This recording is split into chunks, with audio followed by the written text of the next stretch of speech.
Tenemos con nosotros al profesor Manuel Atienza, el tercero de nuestros invitados. El profesor Atienza es catedrático de Filosofía del Derecho de la Universidad de Alicante desde 1985. Antes había sido profesor en las universidades de Oviedo, Valencia, la Autónoma de Madrid, Alcalá de Henares y Palma de Mallorca. Es director de la revista Doxa y del máster de argumentación jurídica que se imparte anualmente en la Universidad de Alicante. Adicionalmente, en su currículum registra que ha sido miembro de la Comisión Nacional de Reproducción Humana Asistida y la Junta Consultiva de la Universidad Autónoma de Madrid y uno de los redactores del Código Modelo Iberoamericano de Ética Judicial. Tiene título de doctores honoris causa por diversas universidades y varias publicaciones, dentro de las cuales se destacan Tras la Justicia, una introducción al derecho y al razonamiento jurídico, Contribución a una teoría de la legislación, El sentido del derecho y muchos otros. Ustedes además tienen en la carpeta materiales que él nos ha indicado reproduzcamos para este curso. En estos 2 días que nos honra con su presencia, verá temas tanto de las concepciones formal, material y pragmática de argumentación, el proceso de argumentación en casos difíciles y el cómo analizar y evaluar argumentaciones. Antes de entregarle la palabra al profesor Atienza, profesor, le expreso nuestros más sinceros agradecimientos por haber aceptado nuestra invitación. Espero que dentro de lo breve de su estadía en Chile esta sea grata y lo dejo con sus alumnos.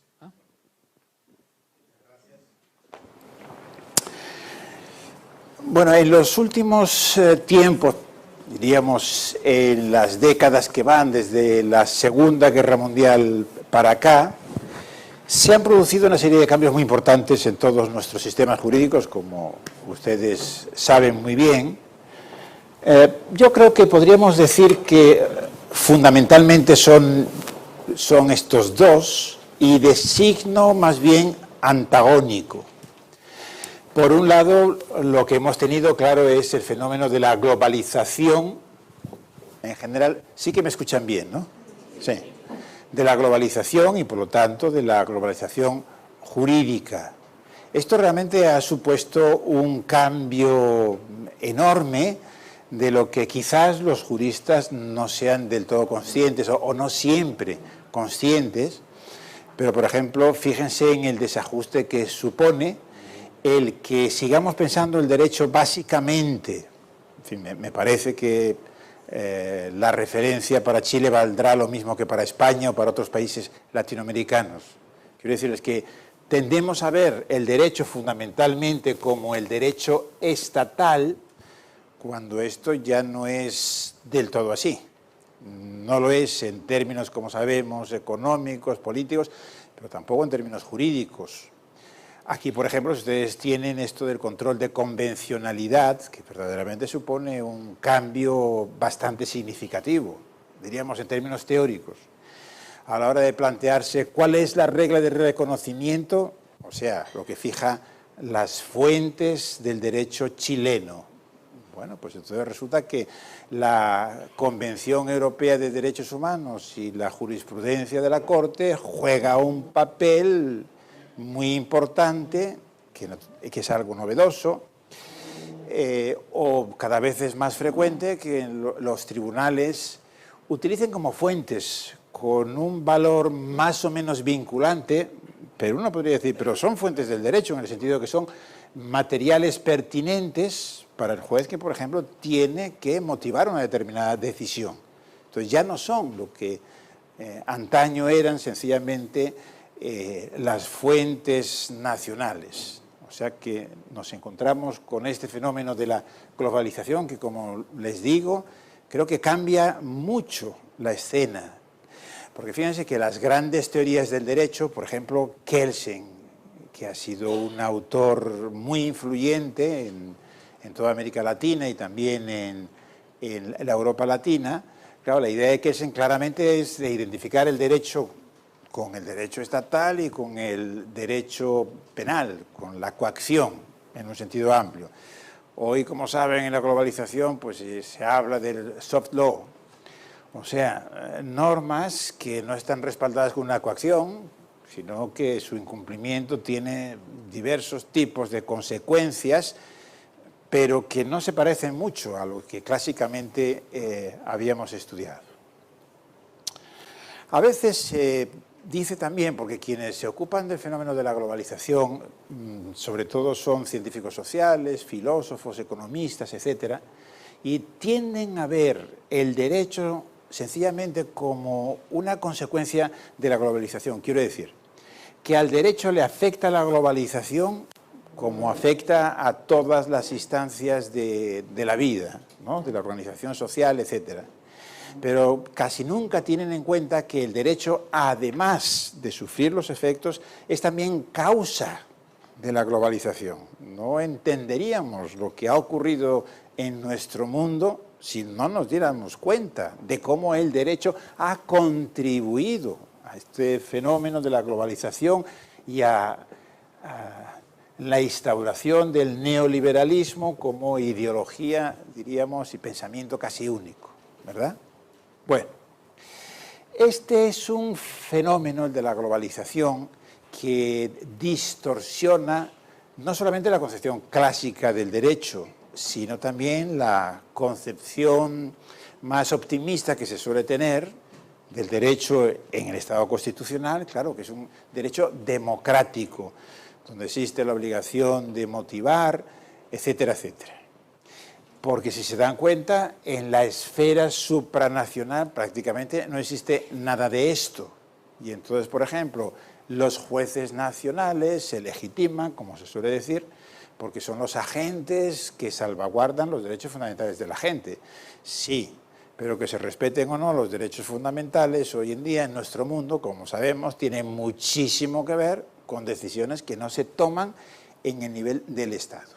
Entonces, este es un fenómeno, insisto, que ha alterado mucho nuestros derechos y creo que podríamos decir en un sentido negativo, es decir, pone en peligro lo que suelen considerarse como los grandes valores del Estado constitucional.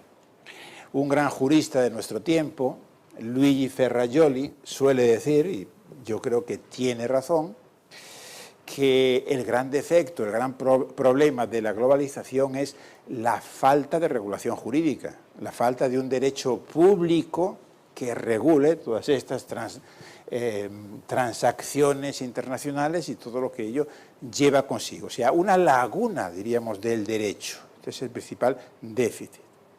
Y que además, digamos, influye también en el nivel del derecho estatal, donde acostumbramos a fijar la mirada para hablar del derecho. Ahora, en el plano, diríamos, interno, en el plano nacional, el cambio que se ha producido, sin embargo, en general, diríamos, en el mundo y en particular en el nuestro, cuando digo el nuestro me refiero al mundo, a los países latinos, donde hoy en casi todos ellos pues rige el Estado constitucional más o menos avanzado y funcionando mejor o peor.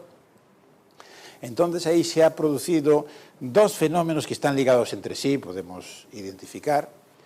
Uno es la irrupción de la idea de los derechos humanos o de los derechos fundamentales, como queramos llamarle, y otro esto del giro argumentativo, que es de lo que yo quiero hablarles, el giro argumentativo. Fíjense que para alguien, diríamos relativamente joven, yo qué sé, de 50 para abajo, pues probablemente está acostumbrado a ver el derecho desde el prisma de los derechos fundamentales, desde la perspectiva de la Constitución, etcétera, etcétera. Pero esto es bastante novedoso. Por ejemplo, yo cuando era estudiante en España, a finales de los 60, comienzos de los 70, pues no había cursos de derechos humanos, casi nadie hablaba de derechos humanos. Quien hablaba de los derechos humanos era, de alguna forma, sospechoso de que no era un verdadero jurista.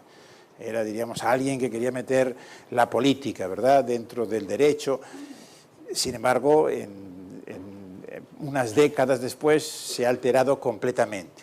Ya saben que hay una obra famosa de Bobbio, de los años 70, en la que él habla de la età dei diritti. Quiere decir que la nuestra es la era de los derechos. Es decir, tiene tanta importancia esa idea de que la gente, los individuos, por el hecho sencillamente de ser individuos humanos, gozan de ciertos derechos y libertades. Y Bobbio decía, bueno, esto empieza en el Renacimiento, pero significa invertir completamente lo que había sido la marcha del pensamiento jurídico y político hasta entonces. O sea, él dice, en lugar de ver el derecho y el fenómeno del poder, de arriba abajo, los derechos humanos, los derechos individuales, significa verlo de abajo arriba. En lugar del deber aparece el concepto de derecho, etcétera, etcétera. Y esto, como digo, ha transformado mucho la visión del derecho en un sentido, naturalmente yo creo, positivo. Y fíjense cómo cuando se habla de la legitimación del Poder Judicial, se suele decir que su legitimación no es de origen, porque, en fin, salvo casos muy excepcionales, normalmente no son elegidos democráticamente, en ese sentido de los tres poderes es el que estaría más alejado, ¿verdad?, de la democracia, pero se dice, y su legitimación le viene del ejercicio de ese poder que debe estar encaminado a la protección de los derechos fundamentales. Y para lograr esto, o para tener la seguridad de que efectivamente se logra eso, es, por lo que aparece, entre otras cosas, la exigencia de motivar las decisiones. Y motivar las decisiones quiere decir justificar, dar argumentos. O sea, que ha cambiado también la concepción del poder, ¿no? El juez no es sencillamente alguien al que se otorga la facultad de tomar decisiones que son vinculantes para la gente, sino que eso tiene que hacerlo en el modelo del Estado constitucional de una cierta manera, dando razones, argumentando, motivando. O sea que ya se ve la conexión de esto con el giro argumentativo del derecho. Lo mismo diría, si yo me pongo a pensar en lo que fueron también mis estudios en la Facultad de Derecho en España, en Oviedo, yo estudié al norte, en Asturias, pues creo que prácticamente nunca oí hablar de argumentación jurídica, de que hubiese algo así como una teoría de la argumentación jurídica.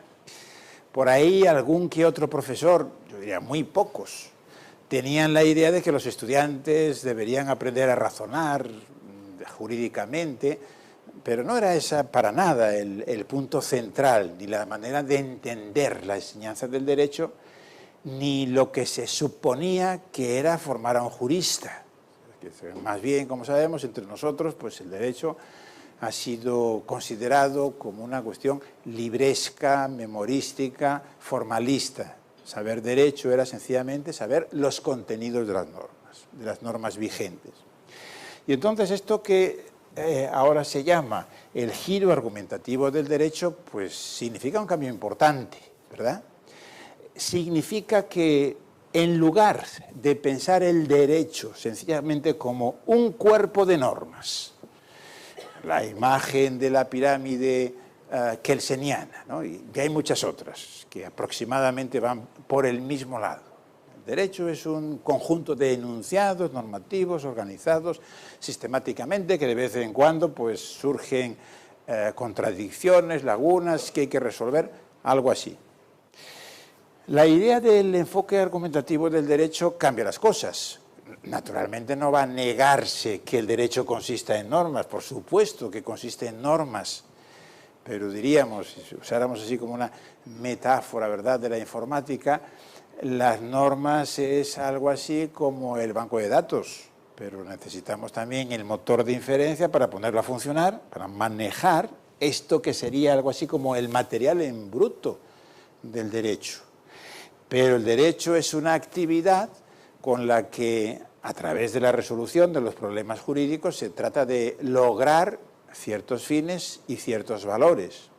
Y la manera de hacerlo, y sobre todo en el contexto de un derecho presidido por la idea de los derechos humanos, será el dar razón de cada una de las decisiones, o sea, argumentar.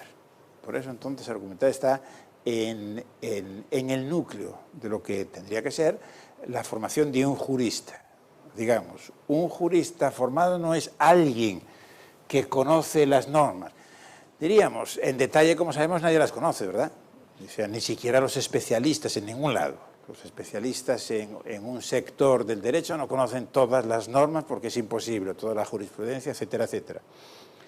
El que sabe derecho es el que conoce, eso sí, claro, los principios fundamentales de la regulación, pero sobre todo el que a partir de ahí es capaz de resolver los problemas jurídicos y de resolverlos argumentativamente. Entonces este es el giro que se habría producido, pero este es un giro que es mucho más notorio en países como los nuestros, quiero decir, en países del mundo latino, que por ejemplo en países anglosajones. Entonces esto tiene que ver con el texto que vamos a discutir luego de Holmes, el voto ese disidente de Holmes. En la cultura anglosajona, particularmente en la de Estados Unidos, se podría decir que la manera de entender el derecho tradicionalmente ha sido más bien la manera esta argumentativa. Bueno, en todos los sitios ha ocurrido que, por ejemplo, que con la introducción de la informática, pues entonces el ser capaz de retener memorísticamente precedentes, normas o lo que fuera, cada vez es menos importante porque uno puede lograrlo por medios artificiales. Pero fíjense, siempre, incluso con la visión que uno tiene a través del cine, etcétera, etcétera, la idea del jurista, del gran abogado, etcétera, es el que maneja de manera habilidosa estos materiales y consigue resolver argumentativamente los problemas. También eso tiene que ver, por ejemplo, que en un sistema de jurados, donde la oralidad juega un papel de particular importancia, pues hay elementos, ¿verdad?, también de ese tipo de argumentación que son más importantes. Entre nosotros no ha sido así. O sea, nuestra tradición es una tradición de cultura muy formalista. Y entonces yo creo que por eso es por lo que del giro argumentativo del derecho se habla sobre todo en el mundo latino. O sea, se habla en España, se habla en Italia, se habla en países latinoamericanos. Porque eso es algo así como una ruptura con esa tradición formalista. Y, en fin, tendría muchas consecuencias desde, como ahora les decía, la pura concepción del derecho, la manera de entender la jurisdicción, la manera de entender la enseñanza del derecho, etc. Bueno, ¿en qué consiste? Ya un poco más pormenorizado, entonces, este giro argumentativo del derecho que va de la mano de que vivamos en la era de los derechos y movimiento, como les decía también, que yo creo que desde un punto de vista político, ideológico, pues es más bien antitético de lo que está significando la globalización. Claro, por otro lado, cualquiera que sea realista se da cuenta que la globalización es un fenómeno que ha llegado para quedarse. Por lo tanto, de lo que se trata es de ver cómo podemos evitar los aspectos más negativos. Y como les digo también aquí, yo creo que el derecho ha de jugar un papel muy fundamental, que eso es una de las cosas que los científicos sociales, los filósofos generalmente no tienen en cuenta. Yo creo que ahí tenemos un buen problema. La cultura jurídica es una cultura que, diríamos, no tiene mucho prestigio teórico. O sea, que la idea que tiene un filósofo, un sociólogo, etcétera, etcétera, del derecho es más bien negativa. Nos ven, yo creo, generalmente a los juristas como gente con poder, por supuesto, ante un juez, ante un fiscal, más bien sienten miedo y los ven como gente poderosa, diríamos, en la sociedad, pero no como gente que desde el punto de vista teórico pertenezcan a un gremio, diríamos, importante. Yo creo que eso es una de las cosas que convendría cambiar, y no solamente cambiar, diríamos, porque, bueno, si somos juristas, tratemos de que aumente nuestro prestigio social, Julia. No, casi cambiémoslo por ellos, por su bien, porque yo creo que ni un filósofo, ni un economista, ni un sociólogo van a ser capaces de entender bien lo que pretenden entender la sociedad, un sector de la sociedad, si desconocen los aspectos jurídicos. Y de nuevo, el caso de la globalización yo creo que es bien importante no darse cuenta de cómo el derecho no es un simple efecto, o sea, lo que ha ocurrido en el derecho, sino que también es causa. Pero claro, uno diría también, seguramente habría que hacer una autocrítica, que los juristas somos un tanto culpables de que nos vean de esta manera. Es decir, que lo del formalismo pues, es algo que efectivamente obedece a la realidad y que habría pues, algunos cambios importantes que introducir para lograr esto, ¿no? Bueno, lo del giro argumentativo del derecho. Quiere decir, la importancia de la argumentación en el derecho. Cualquiera diría, pues es una cosa obvia, ¿cómo no va a ser importante? Siempre ha sido importante. Pero, sin embargo, en los últimos tiempos lo está haciendo más, o se le está reconociendo un papel superior. Cuando se habla de la teoría de la argumentación jurídica de nuestros tiempos, se suele distinguir dos momentos distintos de desarrollo en el siglo XX. Uno es en los años 50 y otro a finales de los 70. El año 78 es un año, digamos, emblemático, porque ahí se publicaron algunas obras realmente muy significativas. En los años 50, lo que surgió, o sea, algo después de terminada la Segunda Guerra Mundial, un movimiento que, aunque con nombres distintos, sin embargo, coincidía mucho en cuanto a sus propósitos, y que tuvo lugar en los grandes centros de cultura, la cultura occidental. Por ejemplo, en Alemania, con un autor que se llamó Fiebig, recuerdan todos eso de la tópica. Entonces, Fiebig lo que vino a decir es un libro del 53 y básicamente es un libro de tipo histórico. No construye algo así como una teoría, pero tiene algunas intuiciones, digamos, interesantes. Y fundamentalmente su idea es esta, ¿no? Que el jurista, pensaba él, venía manejando para resolver los problemas de interpretación, etcétera, el método lógico deductivo. Y eso, en su opinión, era equivocado. Entonces tendría que cambiar y, en lugar de ese método, utilizar lo de la tópica, que no es una expresión que él hubiese inventado, sino que pertenece también a la tradición. La tópica son los lugares comunes, los principios, los apotegmas jurídicos. ¿Por dónde iba Fiebig? ¿Cuál es la idea central? Pues la idea central es esta, que los juristas, cuando tienen que argumentar para resolver un problema, decía él, normalmente no tienen que resolver la cuestión de cómo pasar de unas premisas a una conclusión, que ese es el problema, digamos, de la lógica deductiva, ¿no? ¿Cuáles son los esquemas que nos permiten dar el paso? Los del silogismo subsuntivo. Para ver, pues el silogismo subsuntivo es una cosa que un niño de 7 años podría hacer, ¿no? Es una cosa muy simple, es una cosa absolutamente banal.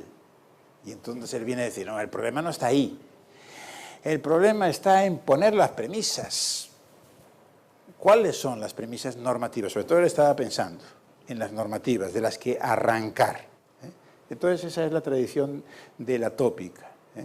En el fondo, el inventor también, o el primer teorizador, que es Aristóteles, él construye la tópica precisamente para dar cuenta de las discusiones que tenían lugar en Atenas. Era un juego que solían ellos practicar, en donde, por ejemplo, ¿no?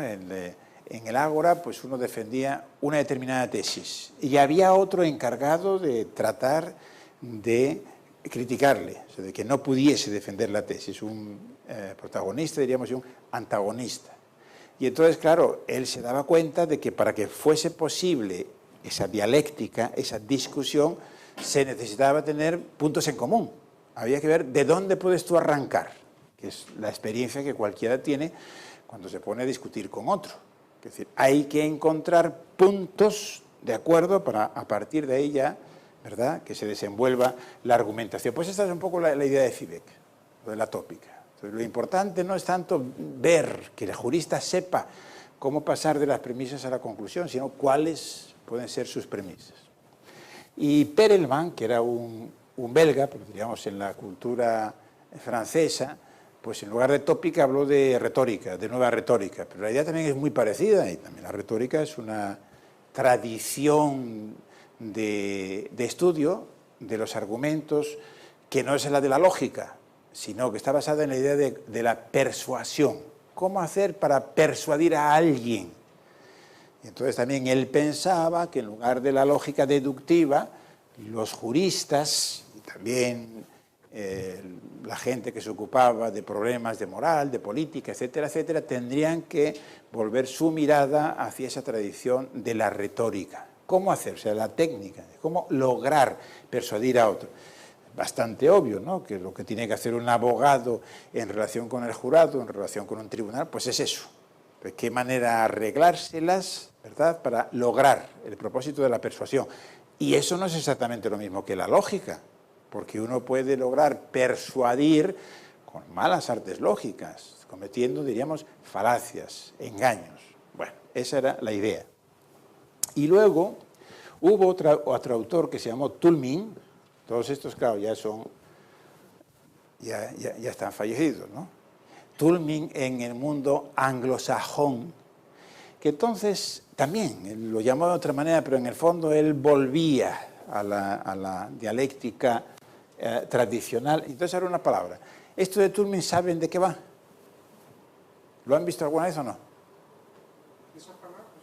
Toulmin, no. Digo, porque si no, me paro un momento, porque creo que merece la pena, porque el esquema de Toulmin es muy ilustrativo y permite entender mucho. Si no lo han visto, me paro a explicarles Toulmin. Por caso, no distingo las letras. Bueno. Sí. Iba a decirle, si no pero a lo mejor se las puede imaginar. No, sí, pero lo va a entender, porque esto de... Voy a explicarles entonces Toulmin, porque me parece que es el más interesante. Toulmin, ¿pero lo han visto o no? Me paro un momento y les explico lo de Toulmin. La idea de Toulmin, sí, no se necesita mucho. Pasa que lo de el garabatear ahí en la pizarra ayuda a pensar. La idea de Toulmin es lo siguiente. Él dice, para entender los argumentos, pensaba, en los cursos de lógica, su libro básico es del año 57, de lo que se está partiendo como ejemplo son de los argumentos que aparecen en la matemática, básicamente, decir, en la geometría. Y esto significa una distorsión, dice, porque lo que nos interesaría de verdad es entender cómo se argumenta en el contexto, dice él, de la economía, de los negocios, de la moral, del arte y del derecho. Incluso él no era jurista, pero de alguna forma él entendía, como muchos otros de estos teóricos de la argumentación, que el lugar donde se argumenta por antonomasia, o sea, el modelo de argumentación para el resto de las esferas, es el derecho. Y eso él lo llama empresas racionales. O sea, digamos que en la sociedad, ¿no?, hay como diversos tipos de actividades organizadas en donde, para conseguir sus propósitos, se necesita argumentar. Y entonces él viene a decir, ahí es donde tenemos que centrarnos para construir una teoría de la argumentación. Si lo vemos así, entonces lo que importa no es tanto la perspectiva lógica, lo de las premisas y la conclusión, porque eso es como una perspectiva, diríamos, congelada, cuando dice la lógica. Si uno piensa, por ejemplo, en una sentencia, en la motivación de una sentencia, bueno, eso es el resultado, el texto que uno tiene ahí. Puedes estudiar desde el punto de vista lógico, te das cuenta de los argumentos que se han utilizado, etcétera, etcétera. Pero claro, hay otra cosa, que es la argumentación que tuvo lugar en la actividad, por ejemplo, de los miembros del tribunal, donde habrá habido, por ejemplo, un ponente que propuso una determinada solución con ciertos argumentos, se discutió, algunos se los aceptaron, otros no. O sea, es ver la argumentación como una interacción. Y esa interacción tiene lugar entre dos o más, pero hay como dos partes en la argumentación. Uno es un proponente, lo llama, y otro es oponente.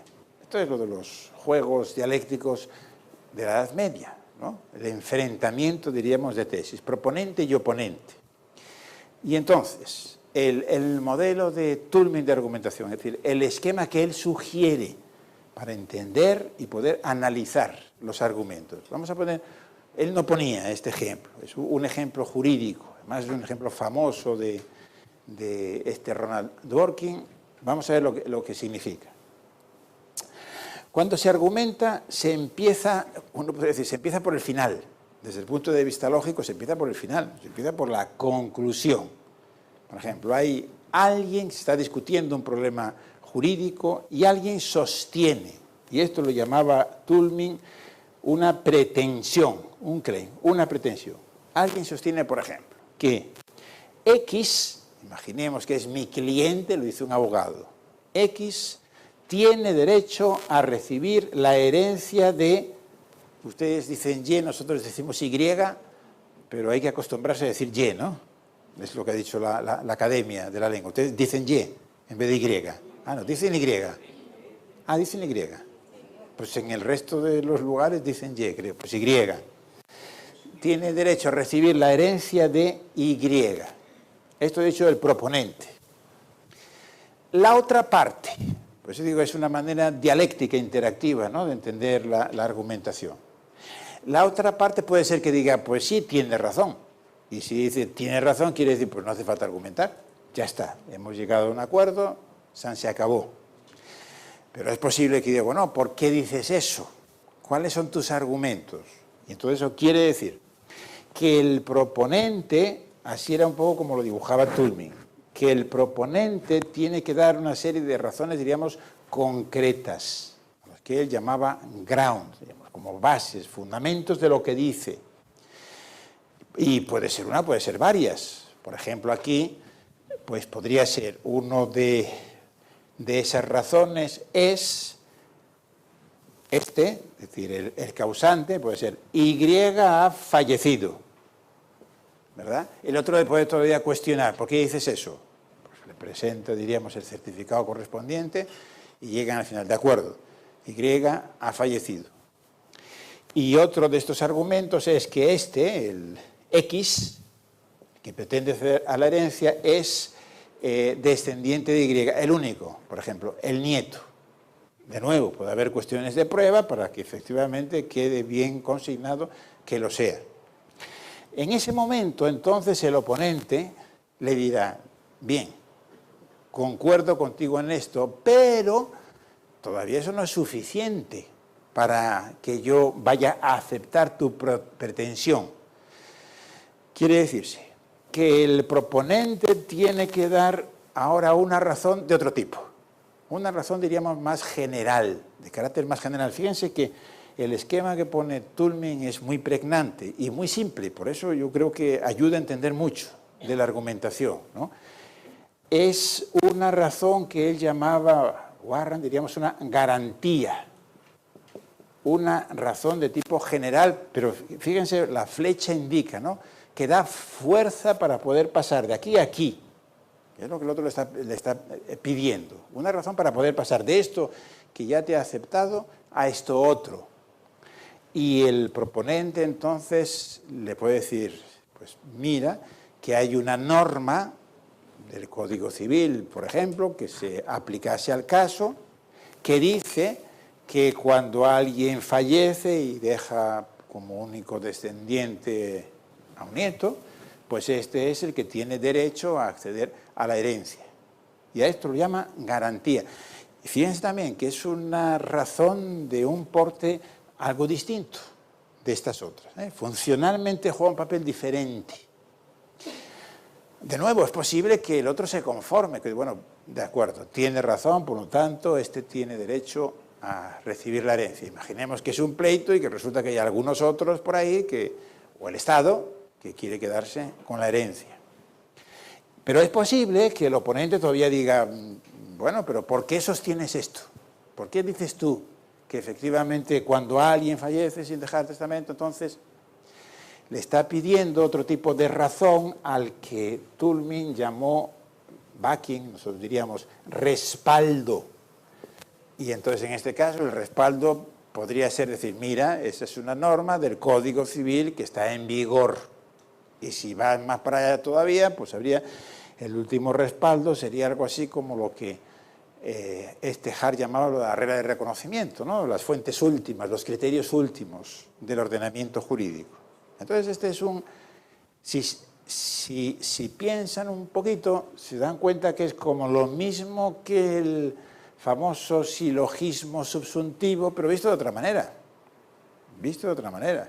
Visto de una manera dinámica. Y entonces esto es un esquema, yo creo, simple, pero que nos permite entender mucho. Imaginemos, si lo trasladamos al caso de la argumentación en materia de prueba. Por ejemplo, cuando uno dice, se da como acreditado tal hecho, que fulano de tal fue el autor de la muerte, de las lesiones, de lo que fuera. ¿Por qué? Pues entonces diríamos, todas las pruebas, los indicios que serían aquí. Necesitamos un enunciado general, que es lo que en nuestra tradición se llama las máximas de experiencia, que juegan precisamente este papel, ¿verdad? Y todavía lo del respaldo último, pues, ¿por qué la máxima de experiencia? Es decir, bueno, si es una ley científica, entonces podemos estar muy seguros, pero como sabemos, muchas veces no, ¿verdad? Y a la hora de examinar, de entender y de examinar, y de ver hasta qué punto la argumentación, ahora en materia de hechos, el ejemplo que les he puesto, es más o menos sólida, pues esto nos da un buen esquema, ¿verdad? Para ver si efectivamente cada uno de esos elementos funciona. Esto es lo que Toulmin llamaba el esquema simple, pero todavía lo complicaba un poco, y fíjense que esta pequeña complicación es, yo creo, extraordinariamente importante para entender un aspecto crucial de la argumentación jurídica. ¿Qué es esto? Claro, cuando nosotros hablamos de la argumentación en el derecho, las cosas son distintas de cuando se habla en la argumentación por parte de los lógicos, de la lógica deductiva, de lo de la matemática, etcétera, etcétera. Porque, claro, un argumento deductivo, esto ya lo han tenido, ¿verdad?, un curso explicándole, lo que quiere decir que si las premisas son verdaderas, entonces necesariamente será verdadero también la conclusión. O en fin, se puede pasar a la conclusión, porque está ese problema de las normas, si tienen o no valor de verdad. Necesariamente. Pero claro, uno diría, en el derecho no siempre argumentamos así, y en la vida cotidiana, o sea, en el derecho, y en los negocios, y en el arte, y en la ética, no siempre argumentamos así. Muchas veces, cuando construimos un argumento, lo que estamos diciendo es, esta razón que te estoy dando tiene cierto peso en favor de lo que yo quiero sostener, de la tesis que quiero sostener, pero no tiene tanto peso como para poder decir que si es verdadera, entonces necesariamente tendrá que serlo también la conclusión. ¿De acuerdo? O sea que nuestros argumentos no son deductivos o no son siempre deductivos. Más bien en el derecho, o sea, si uno examina una sentencia, se encuentra con muchos tipos de argumentos y con intensidades distintas también. Entonces, para ello, introducía Toulmin aquí otro elemento, llamó cualificador, para ver cuál es la fuerza. O sea, que todo esto da fuerza en favor de decir, este tiene derecho a la herencia, y la fuerza puede ser máxima, y entonces decíamos que el argumento es deductivo, o menos que máxima, y entonces diríamos que el argumento es inductivo en el sentido amplio de inducción, ¿de acuerdo? Pero todavía hay algo más. Hay otro elemento que Toulmin llamaba condición de refutación, o rebuta, condición de refutación, y que hoy se suele llamar derrotabilidad o revisabilidad de los argumentos. Fíjense lo que quiere decir. Que todo esto vale, todo el argumento vale, a no ser que haya algo que lo refute. ¿Y qué puede ser algo que lo refute? Pues puede ser la circunstancia, estoy tomando más o menos el ejemplo ese famoso del Riggs versus Palmer de Dworkin, la circunstancia de que el nieto que quería acceder a la herencia del abuelo había sido su asesino. y en el derecho norteamericano de la época, esto fue un caso muy famoso de finales del 19, resulta que no tenían, como existen nuestros códigos civiles, como causa de desheredación, efectivamente, los maltratos y, naturalmente, el dar muerte, ¿no?, al causante. Pero ahí no existía. Y entonces eso dio lugar... Esto lo saben, esto del caso del Riggs versus Palmer, sí, entonces no hace falta que entre en detalle. Entonces esto es lo que Dworkin introdujo en algún momento para decir, pues esto es la prueba, que para entender el derecho tenemos que introducir también principios morales. O sea, algo que es derecho por razón de su cualidad moral.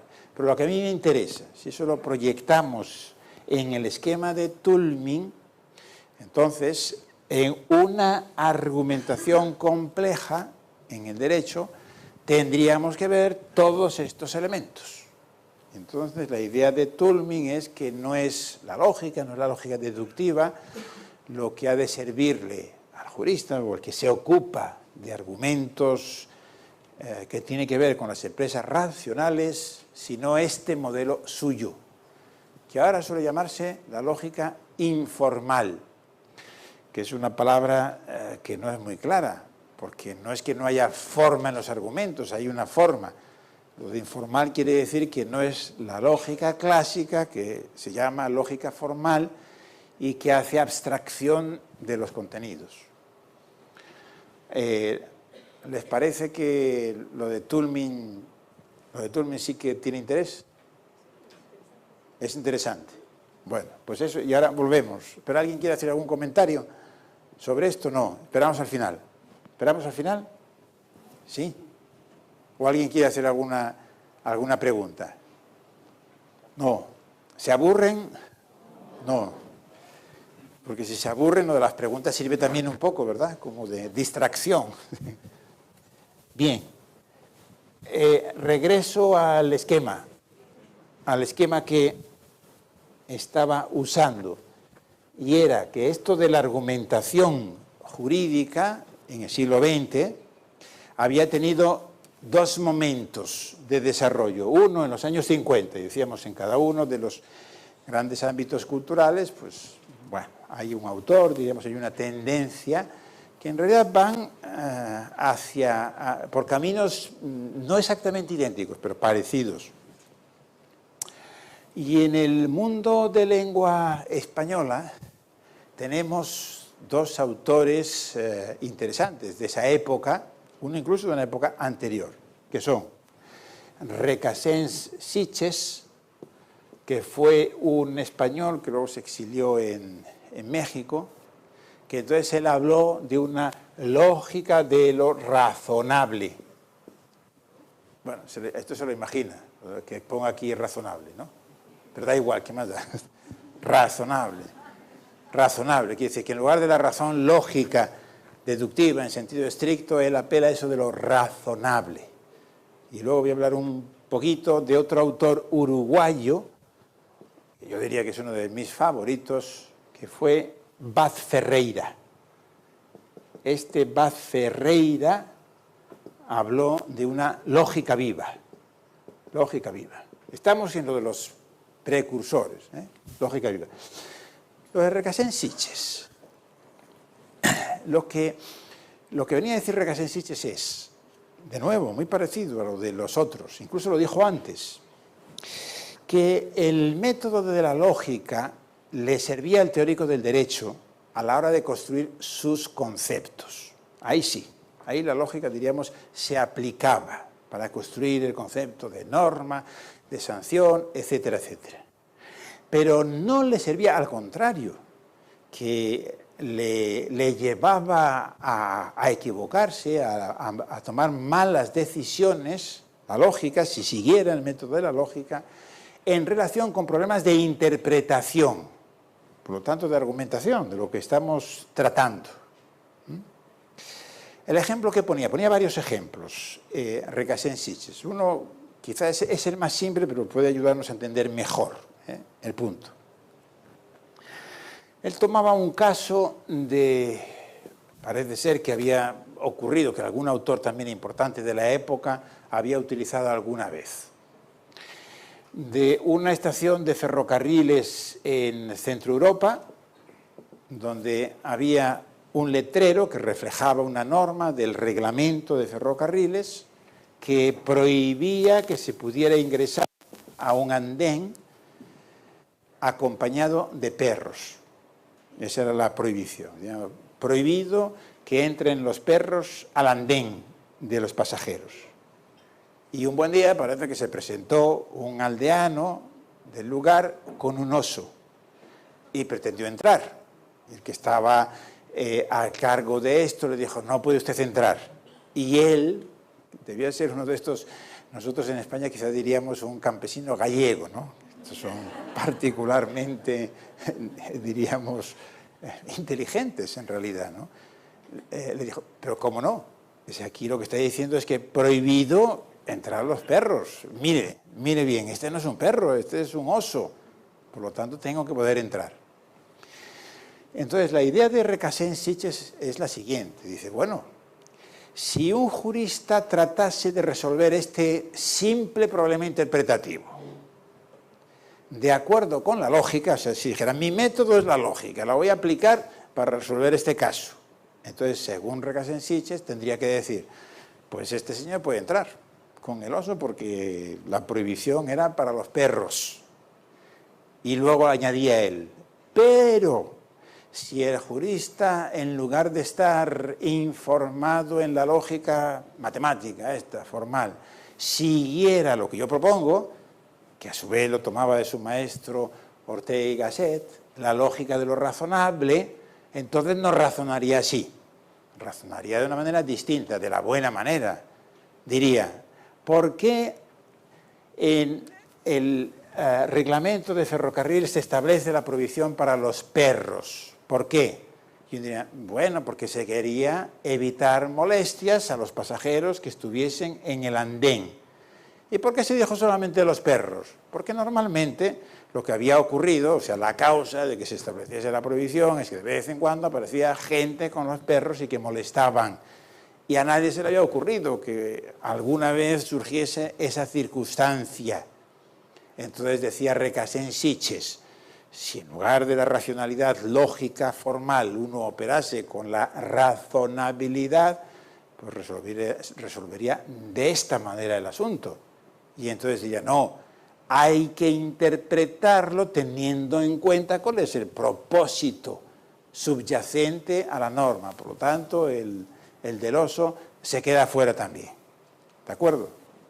Tenía razón Recasens-Sitges. En la solución sí, ¿verdad? Pero la pregunta sería, ¿pero tenía razón al decir que la lógica lleva al error? O sea, que la solución esa es la razonable, todos diríamos que sí. No lo sé si todos diríamos que sí. Porque cuando los jueces toman decisiones formalistas, no podríamos decir que de alguna manera lo que están haciendo es, claro, casos que no son, digamos, tan obvios, si se quiere, tan simples como lo del perro, pero el juez formalista, el jurista formalista, no podríamos decir que lo que hace en este caso es actuar, como Recasens dice, que actuaría un jurista imbuido únicamente con el método de la lógica. ¿Qué les parece? ¿Sería eso la idea del formalismo? Algo de eso debe haber, ¿no? Como dice, bueno, la interpretación literal, no me voy a ver cuál es el sentido de fondo, lo que quiso el autor de la norma, etcétera, etcétera. Digamos, cierro los ojos a las consecuencias positivas o negativas que se pudieran producir y me limito a decir, esto es lo que dice el texto, lo aplico y está. Sí se podría decir, ¿no?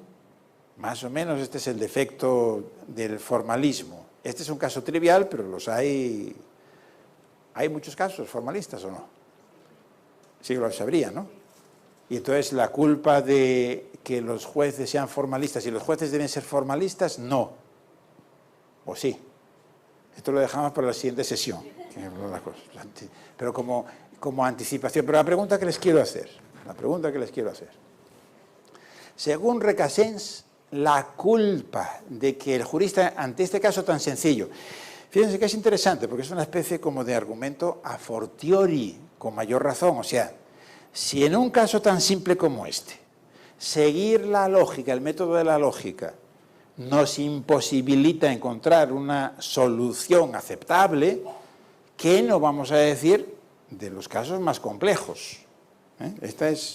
Así es como lo presenta Recasens. Pero insisto, tiene razón Recasens-Sitges, sería la lógica la culpable de que el jurista desbarrara, no llegase a la conclusión a la que debería llegar. ¿Qué les parece? Tiene razón y por eso su propuesta, el mal uso, efectivamente. O sea que no tiene razón. Y entonces, ¿dónde está lo del mal uso? ¿Por qué no tiene razón Recasens-Sitges? O sea, podríamos decir, la lógica es inocente. No es culpa del jurista, es culpa de un jurista que hace mal. No, pero no nos centremos en el jurista, centrémonos en la lógica. Es decir, la culpa es si el jurista pensara, aceptara que lo que él tiene que hacer para resolver los problemas de interpretación es aplicar la lógica, entonces llegaría a conclusiones inadecuadas. ¿Tiene razón Recasens al decir eso? No, no la tiene. ¿Pero por qué no la tiene? ¿Por qué tendríamos que absorber a la lógica del pecado que quiere atribuirle este Recasens-Sitges? ¿Qué les parece?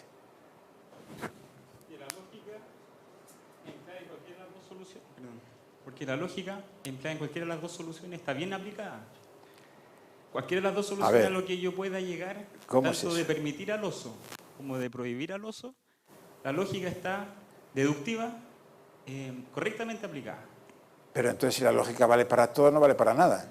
Porque es decir, si la lógica sirve tanto para defender una solución como la opuesta, la contraria, y entonces diríamos, pues no nos sirve.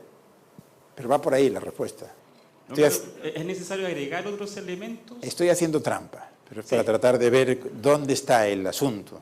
Estoy haciendo trampa en la discusión, nada más. Exacto. Pero al final muestro mis cartas para que la trampa quede clara. Los componentes que son. La lógica que dice. Ya han tenido, ¿no?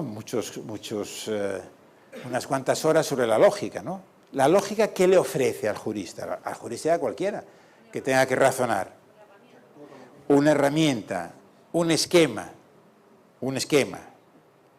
¿Y qué más? Pero es un esquema que le lleva, diríamos, al suicidio profesional.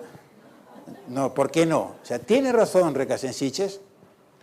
Recasens-Sitges, si formalizásemos el argumento tal y como él parece verlo, ¿no? El argumento lógico en este caso sería así, fíjense.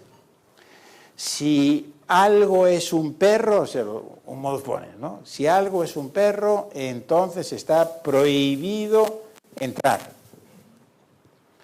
El modus ponens, o sea, lo del silogismo judicial diría esto es un perro, por lo tanto está prohibido. Ahí no hay cuestión. Pero lo que pasa es que ahora esto no es un perro, sino que es un oso. Entonces, es decir, un oso no es un perro, o sea, es la negación del antecedente. Entonces dice, un oso no es un perro, un oso no es un perro.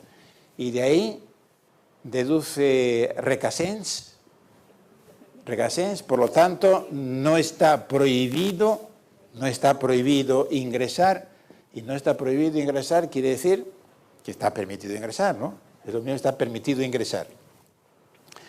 Pongámoslo un poco más claro, pero esto ya supongo que lo habrán visto, ¿verdad? Sí. O sea que el esquema es, si uno tiene, si P, entonces Q. No P, es decir, no P, o sea que es el esquema lógico, por lo tanto, no Q. Así es como argumenta Recasens, o como piensa Recasens que argumentaría el jurista que sigue el método lógico. Y por ahí dice, claro, lleva a una conclusión equivocada. ¿Y dónde está el error de Recasens-Sitges? Pues ya anticipo, que es un error. Ya lo han visto, ¿no? ¿Cuál es el error de Recasens-Sitges? ¿No han visto esto? Con Pierluigi seguramente lo hayan visto, ¿no? ¿Sí? ¿Cuál es el error? Pues el error es que comete una falacia, que el buen Recasens-Sitges realmente debía saber muy poco de lógica. ¿no? Porque resulta que en la lógica deductiva, efectivamente, el modus ponens es un esquema válido. Si P, entonces Q. P, por lo tanto Q. Un esquema válido. El modus tollens ya sabe que quiere decir negar, o sea, ponens, afirmar. Afirmando se afirma, negando se niega. Afirmando el antecedente se afirma el consecuente. Negando el consecuente se niega el antecedente. O sea, si P, entonces Q. No Q, por lo tanto, no P. Estos dos son dos esquemas válidos de la lógica. ¿De acuerdo? Y ahora entonces, el error de Recasens está en... Mezcla manzanas. ¿Está en dónde? No tenemos ni manzanas ni peras, sino tenemos ahí un esquema, 3 esquemas. ¿Dónde está? ¿Dónde está el error de Recasens? ¿Dónde está el error de Recasens? Este esquema de Recasens se parece a este otro, ¿verdad? Este es válido. Se parece a este otro, ¿a que sí? ¿Se parece? Sí, pero es el mismo. No, pues ese es el error. Que negando el consecuente puedes pasar a negar el antecedente, pero negando el antecedente no puedes pasar a negar el consecuente desde el punto de vista lógico. ¿Se dan cuenta? Dicho de otra manera, Recasens inconscientemente interpretó que la norma que decía que si algo es un perro está prohibido que ingrese, en realidad no se limitaba a decir que ser un perro era una condición suficiente para que tuviese prohibido el ingreso, sino necesaria. O sea, él leyó, solo a los perros les está prohibido entrar, solo a los perros. Esto no es un perro, por lo tanto no está prohibido, ¿de acuerdo? Pero la norma del reglamento no decía que solo está prohibido a los perros, decía sencillamente, está prohibido a los perros. Es la diferencia, que parece una cuestión de matiz, pero que es esencial. Muchos juristas se han roto muchas veces la cabeza en problemas de interpretación por no darse cuenta de la diferencia que hay entre una condición suficiente y una condición necesaria. No es lo mismo. Es decir, si se da tal condición, entonces tal otra. A decir, solo sí. O sea, no es lo mismo decir, si algo es un perro, tiene prohibido la entrada. A decir, solo los perros tienen prohibida la entrada. ¿De acuerdo? La norma lo que decía era los perros, no decía solo, los perros. Y entonces, ¿qué pasaba con los osos? Que no decía nada, que realmente es una laguna. Es una laguna.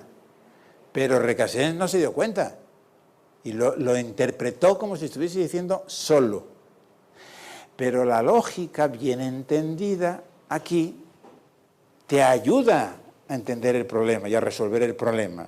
Porque en el fondo la lógica le diría al jurista, mira, aquí todo depende de si la manera de entender, de interpretar la norma es con una condición suficiente o con una condición necesaria.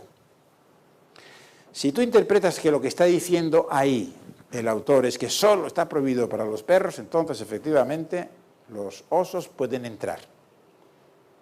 Si lo que quieres es que efectivamente no entre, pues entonces tendrás que decir que la interpretación no es esta, sino esta otra, que lo único que ha dicho es los perros. ¿De acuerdo? Y lo que tienes que hacer es proceder a un argumento por analogía, a pari. Y para entender lo que es un argumento por analogía, la lógica nos viene muy bien, ¿no? Que es un esquema. Y entonces lo que diríamos que si algo es un perro, entonces está prohibido entrar. Diríamos, un oso no es un perro, pero es semejante al perro. ¿Semejante en qué? En la circunstancia esencial que ahí hay que tomar en consideración, que es si causa o no causa molestia. Y como sí que causa molestia incluso en mayor grado, Entonces, generalizaríamos y construiríamos una premisa que dijera: todos los animales que causen molestias significativas a los viajeros tienen prohibido entrar en el andén. Un oso las causa todavía más que un perro, por lo tanto no puede entrar. Prohibido. No sé si entienden lo que trato de explicar. Que la lógica no es para nada un obstáculo. La lógica es una ayuda. Solo con la lógica el jurista no va a resolver ni este ni ningún problema importante, pero va a poder entenderlo mejor, en contra de lo que pensaba Recasens Sitges. Y ese es un poco el problema de todos estos precursores, quizás con la excepción de Toulmin. Toulmin es el que me parece a mí más interesante. O sea, y esto es frecuente también en el mundo del derecho, muchos juristas aceptaron lo que podríamos llamar una falacia de falsa oposición. ¿Qué es una falacia? Un argumento que parece correcto, pero no lo es. Eso es, un argumento que parece correcto pero que no lo es. ¿En qué consiste la falacia de la falsa oposición? En este caso, que parece correcto decir que el jurista tiene esta opción en ir por la lógica, o sea, utilizar el método de la lógica, o bien alguno de estos otros métodos, los de la razonabilidad, la tópica, no sé qué. Pero esto es una falacia. Entonces, que ahora precisándolo bien, consiste, porque es una falacia de falsa oposición. Porque la oposición es falsa. Porque no debemos planteárnoslo en el sentido de jurista opta por una de estas dos cosas, o por la lógica, o por esto de la razonabilidad, la retórica, no sé qué. Es falsa la oposición. El jurista necesita las dos cosas. Necesita la lógica, porque la lógica le suministra una serie de esquemas sumamente útiles, etcétera, etcétera, pero no puede quedarse en la lógica. Necesita también otro tipo de recursos argumentativos, ¿no? Esto de las falacias es precisamente lo que estudió Vaz Ferreira, que yo les decía que era el otro autor de los precursores, que sin embargo, al que no se le ha hecho prácticamente ningún caso, pero que es extraordinariamente interesante su obra. Carlos Vaz Ferreira, a comienzos del siglo XX, Vaz Ferreira murió en el 58, o sea que más o menos cuando estaba escribiendo, publicando, Perelman o, por ejemplo, Toulmin, su obra. Pero él había dicho lo mismo y en algunos sentidos yo diría de manera más interesante como medio siglo antes o por ahí, a comienzos del siglo XX. Y escribió un libro que llamó Lógica Viva. Vaz Ferreira fue jurista, fue filósofo del derecho y fue otras cosas. También se ocupó de psicología, etcétera, etcétera. Y en sus cursos de lógica, entonces él lo que trató, por eso lo llamó lo de la lógica viva, lo que trató fue de estudiar por qué la gente se equivoca cuando argumenta. Y por qué incluso, digamos, la gente que uno diría y bien formada, en particular los universitarios.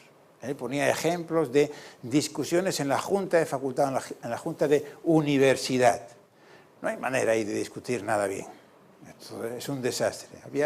Recuerdo hace años un compañero así muy chistoso, un profesor de internacional, que en uno de estos así rifirrafes en la Junta de Facultad de Derecho, dijo: aquí necesitamos un abogado, a ver si pone orden, ¿no? Argumentamos muy mal, la gente argumenta mal.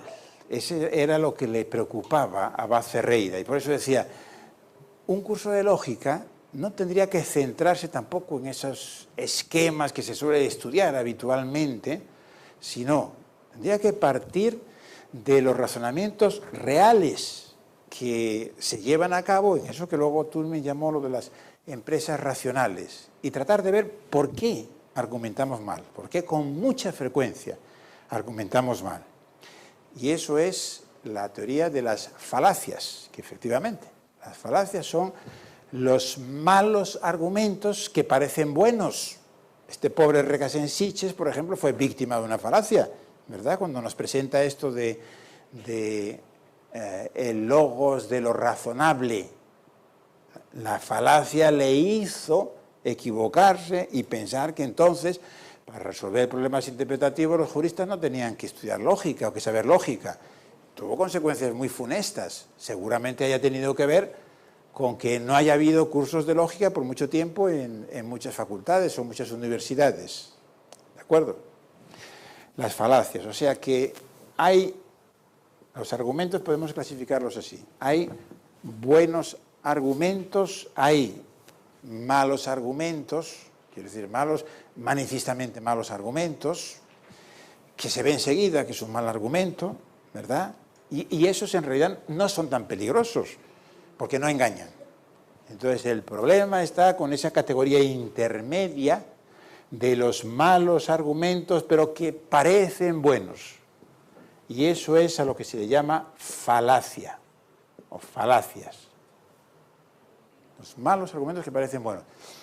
Para entender, como suele ocurrir con muchas cosas, si uno lee lo que Aristóteles es el primero que se ocupa de todas estas cuestiones de argumentación, ¿no? Aristóteles, cuando trata de dar una definición, de explicar lo que es una falacia, puso un ejemplo que yo creo que es el mejor que se puede utilizar para entender la falacia, ¿no? El mejor símil. Decía, pasa como con los metales. Hay algunos metales, decía él, que son preciosos, o sea, que son buenos, como los argumentos, y se ve el oro, la plata. Hay otros que naturalmente cualquiera percibe que es ganga. Entonces, eso no es lo que uno está buscando, etc. Pero hay otros, decía, refiriéndose a la Grecia de su tiempo, que tienen como destellos que asemejan a la plata, al oro, lo que fuesen entonces los metales valiosos. Pues esos son las falacias. Dan la impresión de que fuesen buenos sin serlos. Y claro, respecto de estos es lo que conviene estar apercibido. Y por eso la teoría de las falacias es muy importante. O sea que a veces uno dice, para aprender a argumentar, un aspecto importantísimo es aprender a no cometer errores. Dentro de las falacias, hoy en día se suelen distinguir dos subespecies de falacias. Uno son los sofismas y otros son los paralogismos. Y estos, sobre todo, es lo que le interesó a Abad Ferreira, los paralogismos frente a los sofismas. ¿Qué son los sofismas? Naturalmente viene de los sofistas. ¿Qué hacían los sofistas? Tratar de engañar. Entonces el sofista construía un argumento que él sabía que era malo, pero dadas las circunstancias pensaba que podía contribuir a persuadir.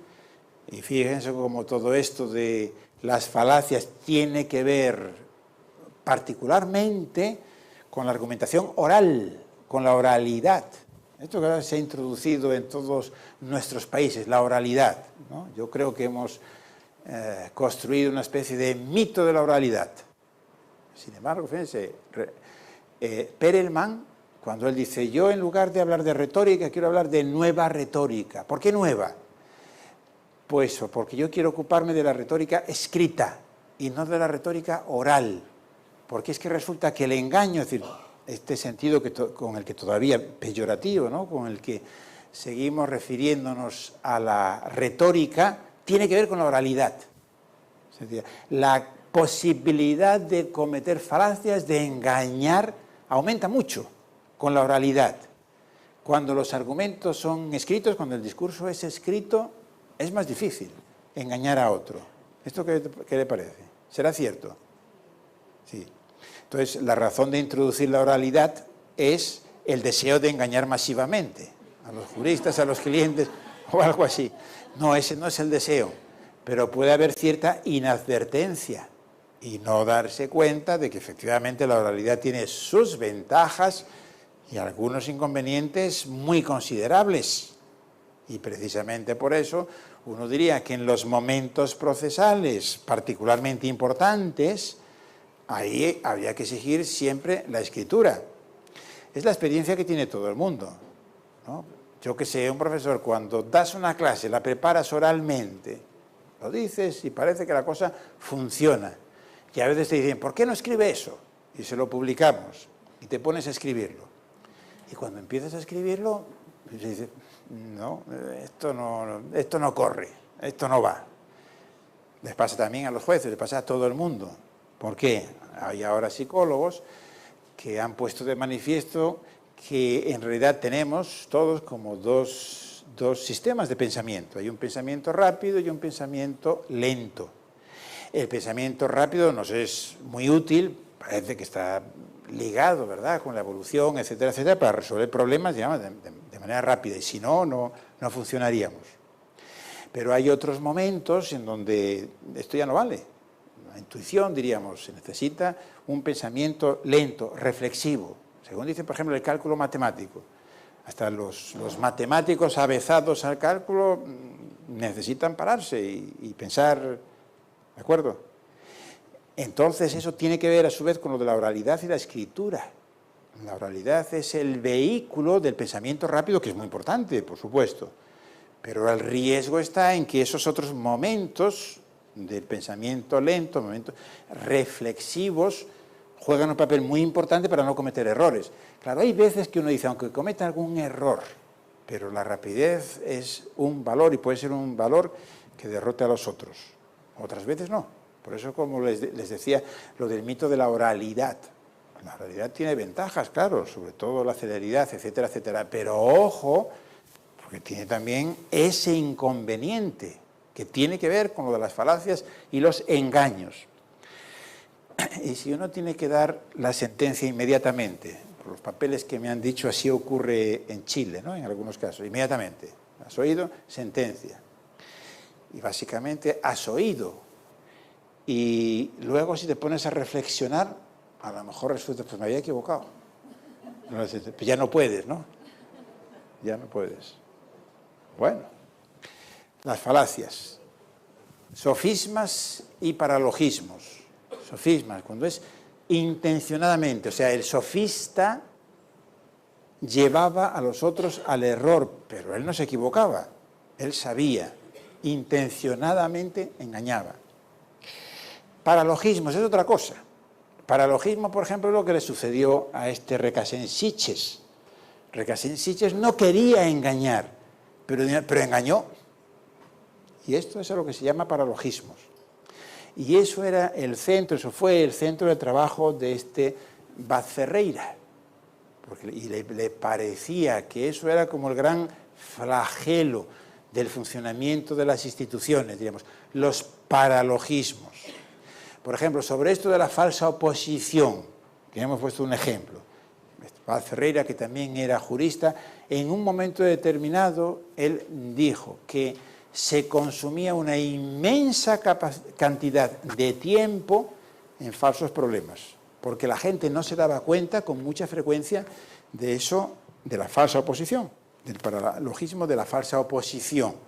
Y entonces acometían un problema como si verdaderamente tuvieses que optar por una cosa o por la otra, cuando realmente no era así. Pasará esto en el derecho. Así, ¿verdad? Con muchísima frecuencia pasa.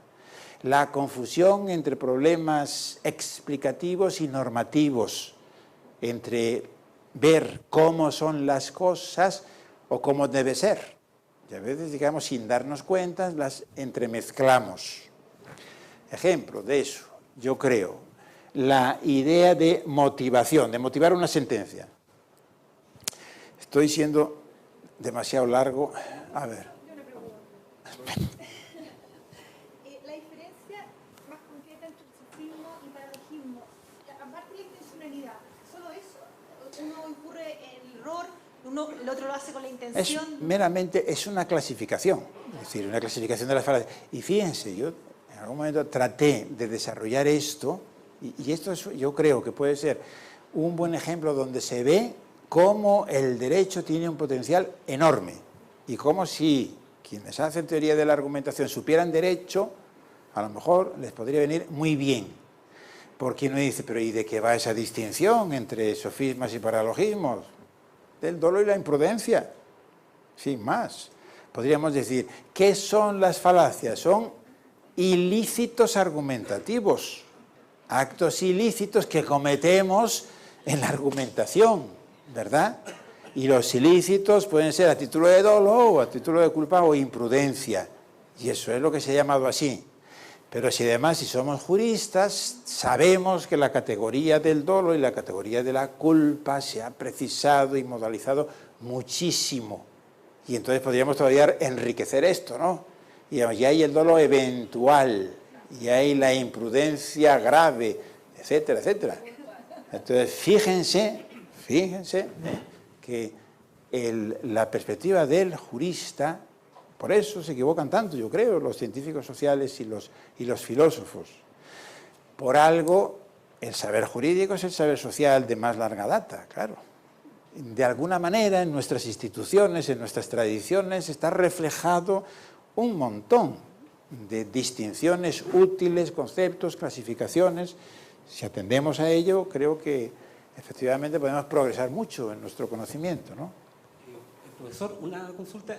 ¿Le parece a usted que en algunos contextos de argumentación, como que aparentemente para ciertos contextos estaría más o menos justificado incurrir en falacias, sea voluntario o involuntario? Pensando, por ejemplo, en la argumentación de los abogados o los políticos. Justificado no, pero de nuevo, una precisión jurídica quizás sea disculpable.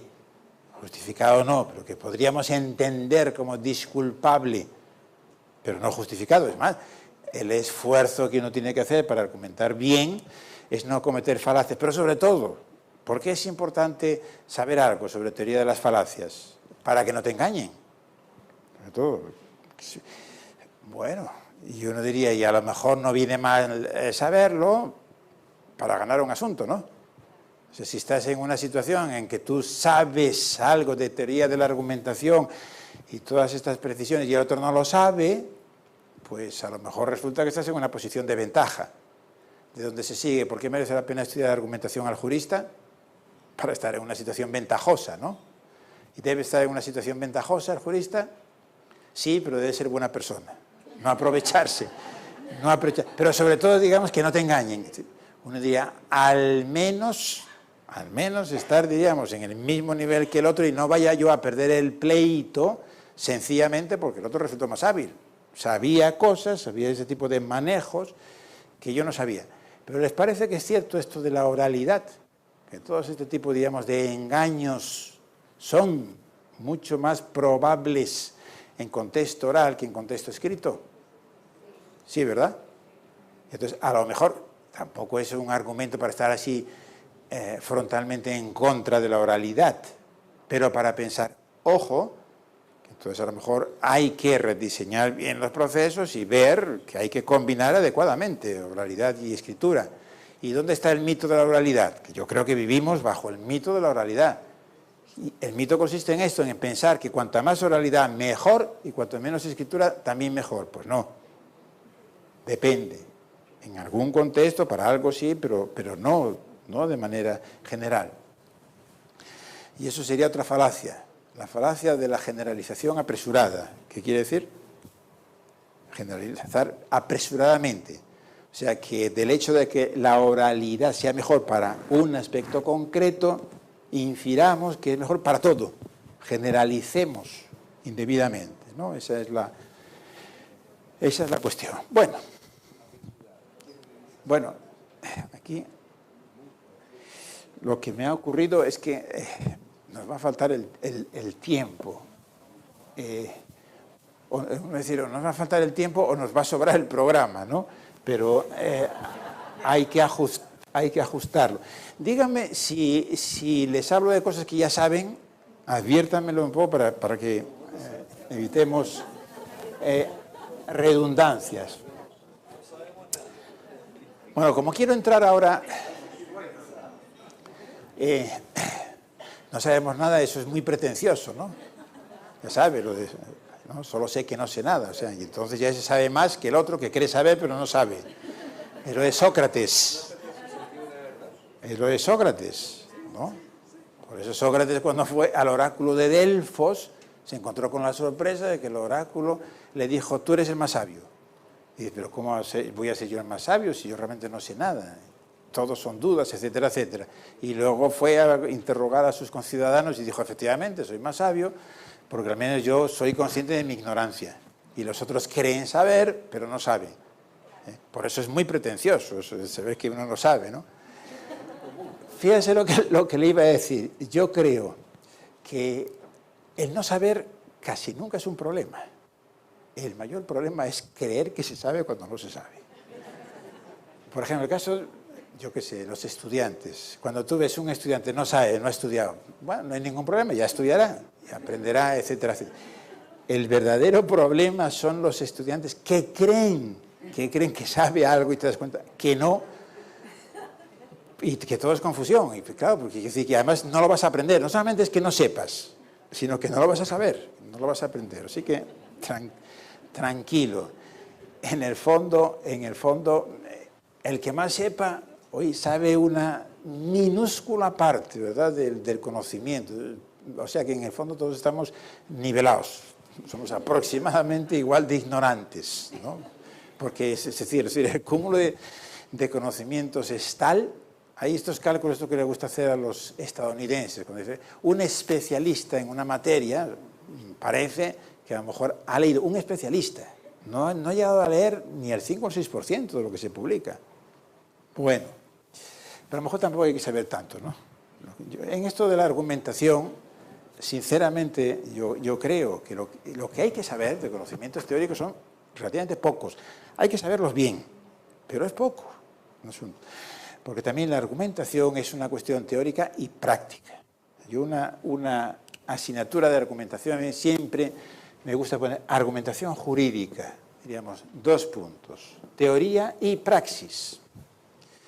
Van necesariamente unidos. La praxis, digamos, es inmensa, nos desborda, es decir, en cierto modo casi todo es argumentación.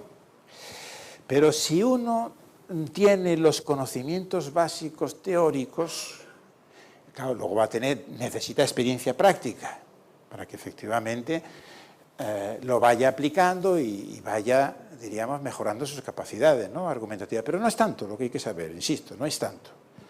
Un jurista tiene que saber lógica, pero la lógica que tiene que saber es muy poca. Es muy poco, o sea, no necesita grandes tecnicismos. Bueno, los precursores y luego lo que se suele llamar la teoría estándar de la argumentación jurídica, o sea, ya una teoría más desarrollada, y que eso tiene lugar a partir del año 78, y sobre todo hay dos obras que se publican entonces que fueron muy importantes. Una es de un alemán que se llama Robert Alexy y otra es de un escocés ya muerto que es Neil McCormick. No voy a entrar en detalle, pero cuando surjan problemas de discusión seguramente tenga oportunidad de aclarar alguna cosa, ¿no?, de estos autores. Pero la idea fundamental de esta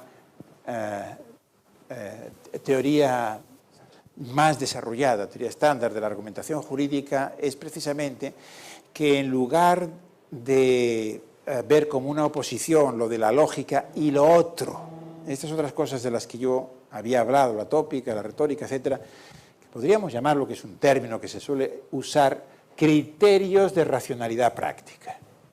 O sea, ¿por qué práctica? El derecho es práctica, como la política, la moral, etcétera. Trata de resolver problemas de la práctica y entonces necesita la lógica. Insisto, el ejemplo de Recassin yo creo que es claro, pero la lógica, entendido por lógica en sentido estricto, la lógica deductiva no es suficiente. La lógica es un componente necesario, pero no suficiente. A la lógica tiene que agregarle estos criterios de racionalidad práctica, que uno diría, son más complejos, desesperan algunos de los que tienen una vocación excesivamente lógica, porque les parece que efectivamente no obedecen de manera estricta a la lógica, pero en realidad constituyen el núcleo de los problemas argumentativos en el derecho. Por ejemplo, un argumento de coherencia. ¿Esto qué quiere decir? Volvamos a un ejemplo de argumentación en materia de prueba. Uno tiene una serie de indicios y entonces tiene que construir la realidad, lo que ocurrió. Naturalmente tú no tienes ya, como todos repiten desde hace mucho tiempo, no hay prueba directa. Toda la prueba es indirecta, es más o menos indirecta, etcétera, etcétera. Entonces tienes que, a partir de esos indicios, reconstruir lo que haya ocurrido. ¿Cómo lo haces? Bueno, mediante un mecanismo que llamamos coherencia. ¿Y qué quiere decir esto de la coherencia? Quiere decir que a partir de esos datos que tú tienes, tratas de ver qué es lo que cómo ajustan mejor de acuerdo con ciertas leyes de experiencia, las máximas de experiencia, leyes científicas, y que en ese sentido lo que hace un juez, un abogado, cuando argumenta en materia de prueba es semejante, no es exactamente lo mismo, pero es semejante a lo que tiene que hacer, por ejemplo, un detective. Como saben, esto de Sherlock Holmes. Cuando Sherlock Holmes decía, yo hago deducciones, tenía conocimiento empírico, ¿verdad?, de las cosas, luego yo hago deducciones. Bueno, diríamos, no haces deducciones. Tu argumento no es deductivo en el sentido estricto del argumento deductivo. Es un argumento coherentista. Algunos ahora se ha puesto de moda una palabreja que es la de abducción. Sherlock Holmes hace un argumento abductivo que no es ni deductivo ni inductivo. ¿Ya han hablado de abducción por aquí? No. Sí, abducción no en el sentido de que te abduzcan, sino en este sentido que es pongo un ejemplo para entender. Hay un cuentecito de estos de Sherlock Holmes en que le llaman de una granja inglesa porque resulta que habían robado un caballo que estaba en el establo de la granja durante la noche. Aquella noche había aparecido por la granja un forastero y entonces le habían apresado pensando que este era el autor del robo. Entonces llega Sherlock Holmes, empieza a hacer una serie de preguntas. Básicamente pregunta a la cocinera o no sé qué, a los empleados de la casa,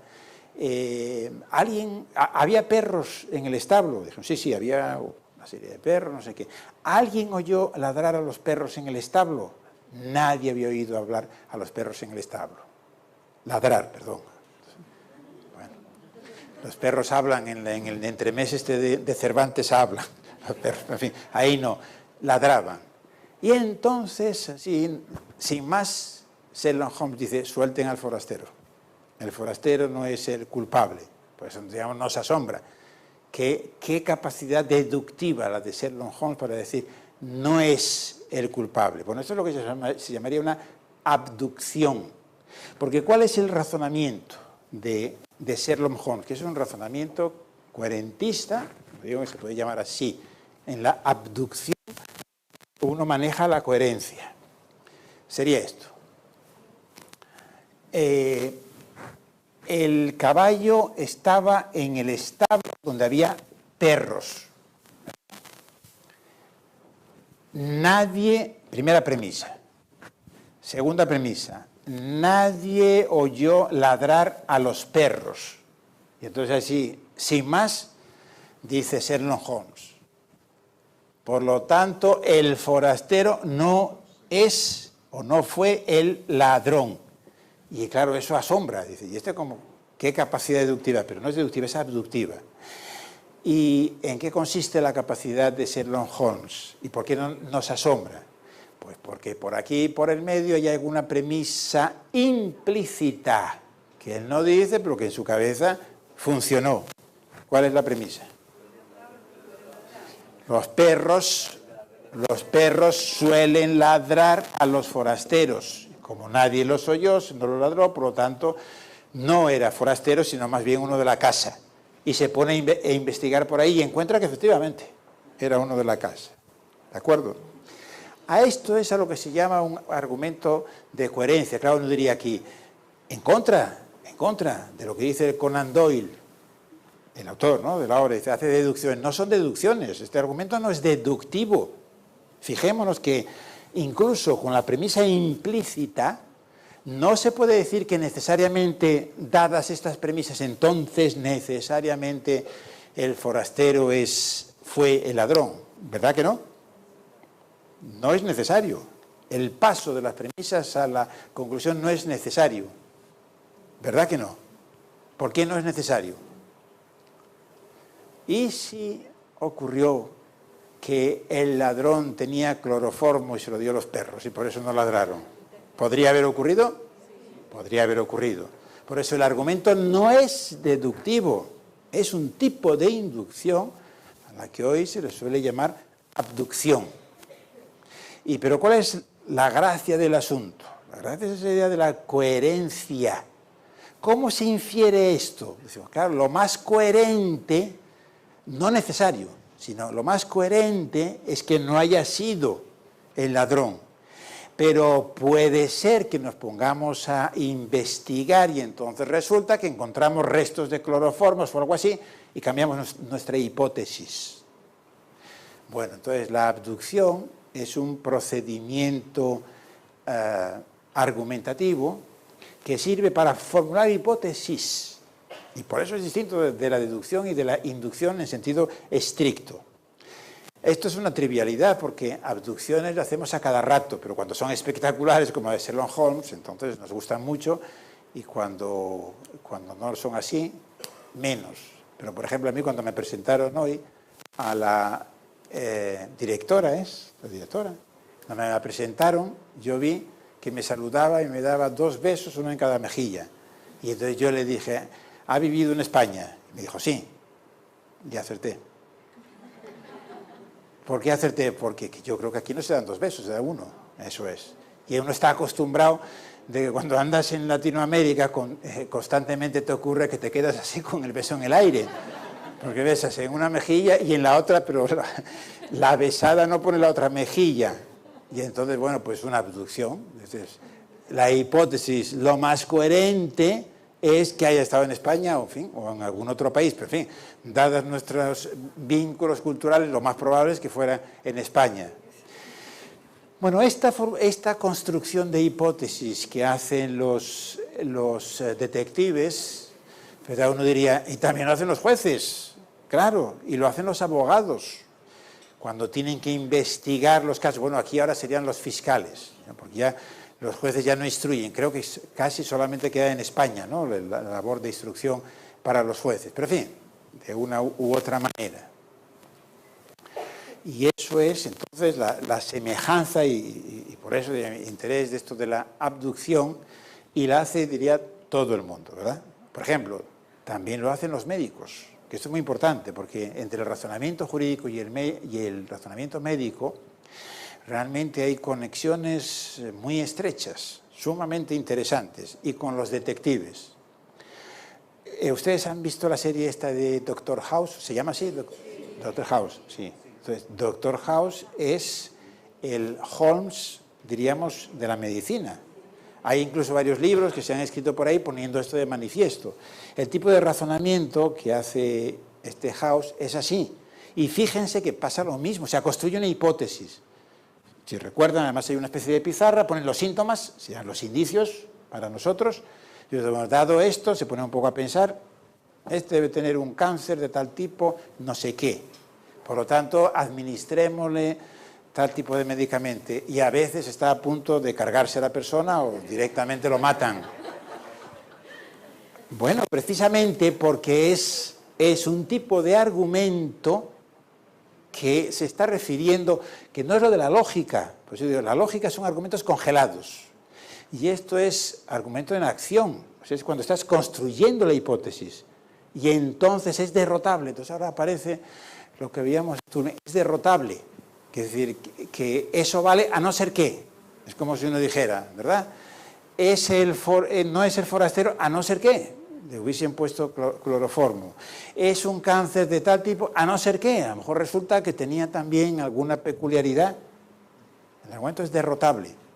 Cuando vemos, diríamos, la actividad de argumentar, entonces tenemos que darnos cuenta de esa especie de apertura, como digo, que se suele llamar así, y que tiene que ver con lo que vamos a ver, en algún momento. Bueno, esto podría servir. Los organizadores me dijeron que teníamos que hacer una pausa, pero quizá podemos no hacerles caso y demorarlo un poco la pausa, pero habrá pausa. No hay problema de que la pospongamos, no hay problema, no sé dónde están. no hay problema que lo pospongamos un poquito, digo, por cumplir más o menos. He tratado de explicarles esto del giro argumentativo, en realidad me he ido mucho del texto, pero como seguramente casi nadie lo había leído, ¿verdad? Sí. Bueno, si uno no lo ha leído, entonces no hay problema, porque como no lo ha leído, no sé. Y si lo ha leído, diría, mejor para él, porque entonces se sabe lo que está en el texto más lo que hemos visto. Así que de las dos maneras, el argumento que acabo de hacer es lo contrario al dilema, porque el argumento dilemático dice una de dos, pero por ejemplo A o B, A lleva una mala consecuencia y B también una mala consecuencia, pero esto es, digamos, el antidilema, A o B y las dos llevan a muy buena consecuencia.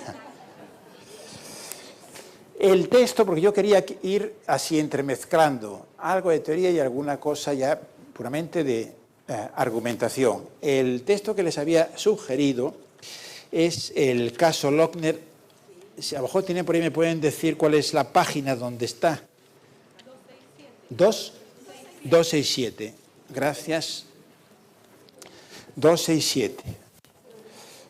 Bueno, creo que yo les recomiendo que lean ese voto disidente de Holmes, que es muy breve y ha quedado como un modelo de lo que debería ser, no solamente un voto disidente, sino, diríamos, una buena argumentación. O sea que uno de los criterios que tiene que tener una buena argumentación es ser breve. Por eso casi todas nuestras argumentaciones son malas, porque son largas. Son innecesariamente largas. ¿A qué se debe la longitud? En fin, diversos tipos de circunstancias. Uno de ellos es el corta y pega, ¿verdad? Como es tan fácil, pues entonces hay un biógrafo de este Holmes que daba la siguiente explicación, es decir, de por qué eran tan breves, ¿verdad? Sus votos disidentes o como oponente. Y decía que él acostumbraba a escribir las sentencias. Yo creo que esta es una buena idea, se lo he sugerido varias veces a jueces, creo que no me han hecho caso, a lo mejor ustedes. Holmes acostumbraba a escribir las sentencias en una especie, digamos, de pupitre donde estaba de pie. Y claro, enseguida se cansaba. Entonces, de pie no puedes estar tanto tiempo y entonces, pues son 2, 3, 4 páginas o algo así. Parece una cosa banal, sin importancia, lo de la extensión, pero no lo es, tiene una importancia extraordinaria. Hay cosas que no pueden funcionar, por ejemplo, el precedente. No puede funcionar si las sentencias son kilométricas. Aparte de ser muchas, que uno diría esto es inevitable, tenemos muchos casos, pero si además son kilométricas, ¿qué pasa? Que no se leen porque es imposible leerlas, o que hay resúmenes, ¿verdad? Resúmenes oficiales. Y entonces al final lo que acaba por tener valor de precedente, pues es lo que los italianos llaman el massimario, ¿no? Y hay en diversos países, no sé si en Chile hay ese uso, pero en otros hay gente encargada de hacer la síntesis, que al final es lo que queda como precedente, pero claro, no puede funcionar bien el precedente. No puede cumplir su papel la motivación, o sea, el dar razones de por qué se decide así y razones que puedan ser discutidas y entendidas por los otros, porque es imposible leerlo, ¿no? Es decir, alguno de estos casos importantes, centenares de páginas, ¿quién no ha leído nada? Nadie. ¿Y luego qué pasa? Que la opinión pública no se da cuenta que todo el mundo opina al garete, ¿no? Sin conocimiento y la argumentación no puede ser una argumentación profunda. Bueno, entonces Holmes, el voto disidente. El caso Lochner es también interesante, digo, porque aparte que uno dice, es el modelo de lo que debe ser, yo creo, breve, tremendamente clara, llana y directa. O sea, todo lo contrario de lo que diríamos el estilo formalista, es el estilo que ha prevalecido por lo menos hasta ahora, ¿no? en nuestros países.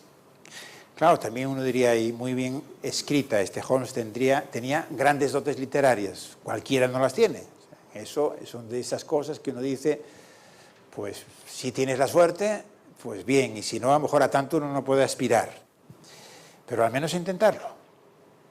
Fíjense que si han leído ese texto, ¿no? Él disiente del parecer de la mayoría. Hay otro que también, pero nadie se acuerda de él, un tal Harlan. ¿Por qué nadie se acuerda de él? Hay un crítico que lo dice. Porque claro, Holmes, con un par de frasecitas que se quedaron ahí grabadas en la gente y en el pensamiento jurídico, en la cultura, pues es el equivalente a lo que en el otro ocupaba como 10, 12, no sé cuántas páginas. Y claro, pues uno se queda naturalmente en ese sentido con lo breve, ¿no?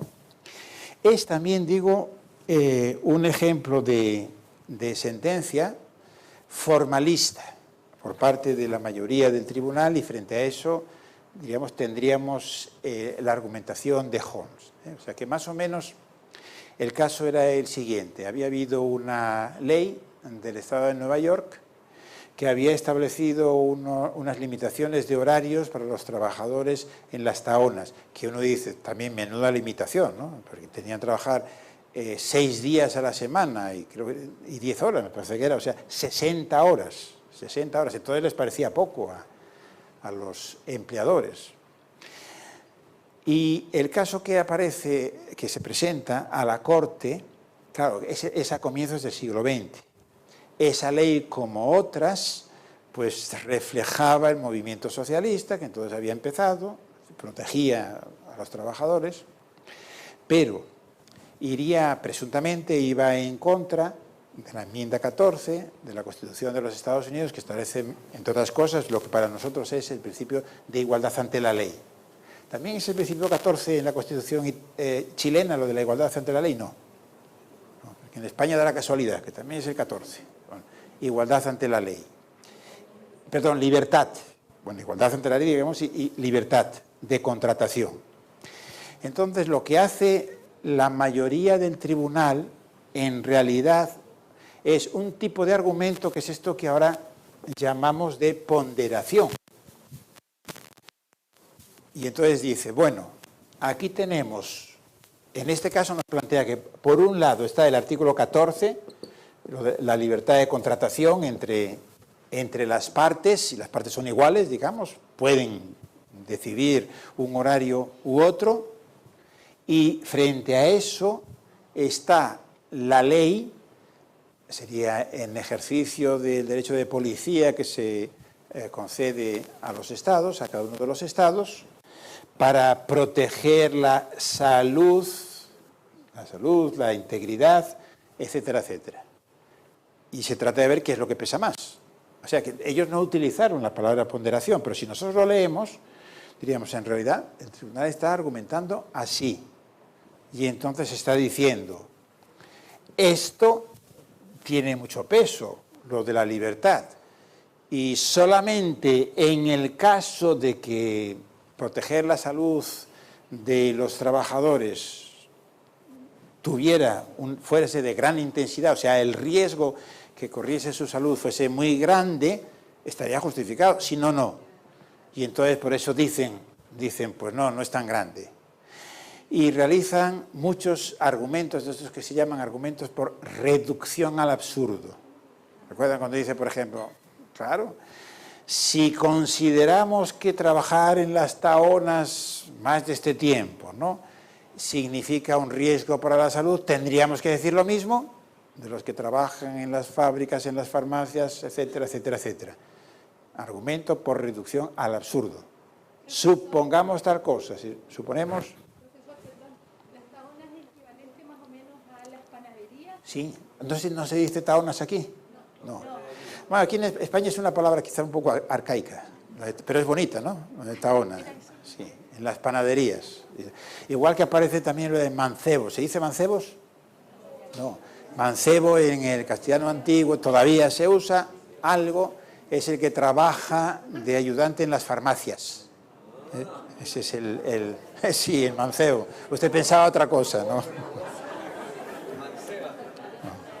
Mancebo es el que trabaja en las farmacias. Ya. Sí. Las palabras son ambiguas. Las palabras son ambiguas. Y entonces, fíjense, ¿no? El esquema de razonamiento, la ponderación, es interesante porque muchas veces, porque ha pasado, diríamos, a la historia del derecho que la argumentación de la mayoría del tribunal es prototipo de la argumentación formalista. Pero no diría, en realidad es una argumentación basada en la ponderación. Entonces, ¿se puede ponderar y ser formalista? Hay algunas cosas que dice Hart sobre esto, y que tiene mucha razón. Fíjense, también otra cosa bien interesante. Formalista y activistas. O sea, fueron acusados los jueces de activistas. ¿Por qué? Porque hoy, claro, nosotros hoy vinculamos el activismo no con posiciones de derecha, ¿verdad? Política. Pero el activismo en sus orígenes, a comienzos del siglo XX, en Estados Unidos, Francia, etcétera, etcétera, fue un movimiento de jueces conservadores. En el fondo es lo mismo, quiere decir, es ir más allá de lo que el legislador establece. Lo que pasa es que ahora hablamos de activista cuando los jueces tratan de ir más allá en el sentido de satisfacer derechos de la gente, etcétera, etcétera. Y en el pasado tenía, claro, como la legislación era la legislación esta de inspiración igualitaria, socialista, etcétera, etcétera, los jueces activistas lo que hacían era rechazar, ¿no?, la nueva legislación. Entonces esto es interesante, que distinguir a los formalistas, o digamos a los auténticos formalistas, o sea, que no es tan claro saber lo que significa ser formalista si usamos la expresión en sentido peyorativo, si aceptamos que efectivamente uno no debe ser, ¿no?, formalista. Entonces no basta, por ejemplo, con yo pondero. Bueno, no. Va de otra cosa. Lo que dice Hart, dice, bueno, aquí hay una gran confusión. ¿Qué pasa? Los llamados jueces formalistas no es que estén más apegados, normalmente, no es que estén más apegados al derecho, a la lógica, al principio de legalidad, etcétera, etcétera, sino que sencillamente tienen una concepción política distinta, más conservadora. Y entonces eso, diríamos, lo tapan diciendo estas cosas, que es que para nosotros es fundamental, ¿verdad?, el texto de la ley, respetar al legislador y cosas así. Pero si vamos más al fondo, que lo que mostraría aquí se ve, pues que no lo es tanto. Y en todo caso, y Holmes lo que dice, que también es interesante porque el punto de vista de Holmes ahí refleja mucho lo que hoy se suele llamar la autorrestricción del juez. O sea que ese es un criterio interpretativo sobre todo muy importante en relación con los jueces constitucionales. La Corte Suprema de los Estados Unidos, el equivalente a nuestras Cortes constitucionales, ¿no? ¿Por qué autorrestricción? Sobre todo digo de las Cortes constitucionales. Porque los tribunales constitucionales tienen ese inmenso poder contramayoritario, porque pueden declarar inválida una norma establecida en el Parlamento que se supone que refleja la voluntad popular. Entonces esto de alguna forma hay que contrapesarlo. ¿Y cómo se contrapesa? En la interpretación, en la teoría de la interpretación, dando mucho peso a eso de la autorrestricción, que quiere decir que a no ser que tengas una muy fuerte razón para ello, no puedes declarar la inconstitucionalidad, que es un poco lo que muestra Holmes en su fallo.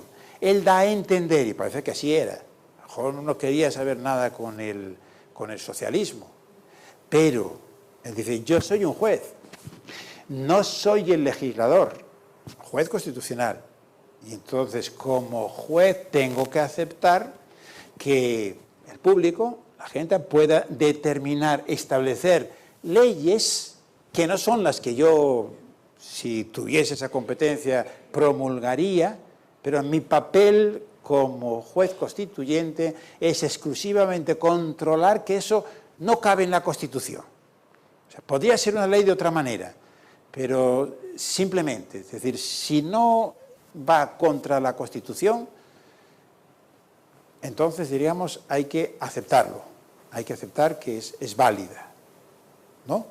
Ese es un poco o sea que el esquema de la argumentación de Holmes, esto también es interesante, porque también este caso son 2 páginas, pero que sirven para mucho. Probablemente debe ser de los textos más citados, ¿no? Se ha usado también mucho, precisamente, para defender lo de Recasens-Sitges, porque si se acuerdan, ahí hay un momento que de manera un tanto oscura, Holmes viene a decir que lo que permite resolver los casos, y casos como este, no es la lógica, sino dice la intuición. Y hay otros textos de la época de Holmes donde dice también algo parecido, ¿no? Que no es la lógica, sino que es la experiencia. La clave del derecho no es la lógica, sino la experiencia. Y entonces muchos lo entendieron más o menos en el sentido de lo que antes habíamos visto de Recasens-Sitges. Es como si dijéramos, entonces el método que utiliza Holmes no es el de la lógica. Yo diría, claro que sí, ahí hay un equívoco en el uso que le hace de la expresión lógica. ¿Por qué? Claro que sí. Porque diríamos, nosotros podemos poner el razonamiento de Holmes en forma de un esquema lógico y así lo vamos a entender mejor. Sería esta, o sea, diríamos, el esquema de justificación básico, de justificación interna de Holmes es, si algo no es completamente irrazonable, contrario al artículo 14, entonces debe ser declarado constitucional. Bueno, ¿por qué establece esa premisa? Es decir, a no ser que una ley sea completamente incompatible con cualquier lectura que se haga, el artículo 14, porque es el que estaba ahí en juego, a no ser esto, que sea completamente incompatible, debe declararse su constitucionalidad. Y uno dice, ¿cómo construye esa premisa? No la toma en ningún artículo de una ley, porque no existía. Claro, la construcción es más bien una concepción suya del derecho, una concepción filosófico-política, que es esto de la autorrestricción. Es la idea que él tiene de lo que debe ser un juez constitucional, que por razones de respetar el principio de democracia, ¿verdad?, no debe entrar mucho, debe autorrestringirse. Segundo, la ley esta de las taonas no es completamente irrazonable. Y él pone ejemplos de por qué no es irrazonable, y aquí utiliza argumentos de analogía. ¿Por qué no es irrazonable? Y dice, hombre, si hemos aprobado hace poco una ley que ponía alguna limitación para no sé qué tipo de trabajadores, si acabamos la semana pasada de aprobar la ley de vacunación obligatoria, o sea que se establecen obligaciones por razón de asegurar, preservar la salud de la gente. Son argumentos por analogía. Hay casos análogos que el tribunal ha aceptado y que cualquier persona sensata tendría que aceptar. Entonces, fíjense, entonces, dado eso, como no es irrazonable, entonces debe declararse inconstitucional. O sea que esas 2 paginitas de Holmes contienen, yo creo, muchas enseñanzas y algunos errores de Holmes. Uno de los errores es que tampoco tenía tan claro lo que fuese esto de la lógica. O por lo menos hay que interpretarlo de esa manera. Los problemas no los resuelve la lógica, sino la intuición. Bueno, la lógica juega el papel que tiene que jugar la lógica, de darnos un esquema de condición necesaria, no es suficiente. Yo creo que ya sí que es suficiente hasta ahora. Hacemos una pausa y luego seguimos.